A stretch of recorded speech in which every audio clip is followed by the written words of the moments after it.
This is a tale for all the sellers trying to do what the data tells us. Product flops because you didn't research. Sales start to get because you got no keywords. Okay, smarty, go to a party. Don't like your job, wanna be somebody. Office all day, feeling the pressure. Sitting at your desk like you're a Poindexter. You're at a junction, all a dysfunction. Want to quit, but you need instruction. Greg comes in and you start to dance. Found a great product, now here's your chance. Jungle Scouts rocking, opportunities knocking. All those products, potential shocking. Product looks good with the data to prove. Time to bust out them hustler moves. Bust it.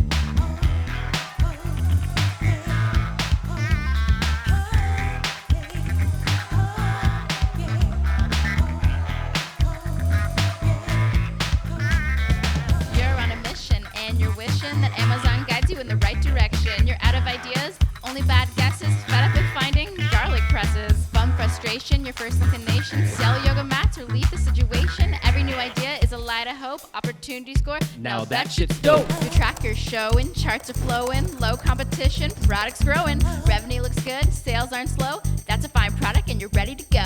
Call your supplier, you say, what's up? 500 units now, hook me up. They ship it off without a second to lose. What comes next? Those hustler moves.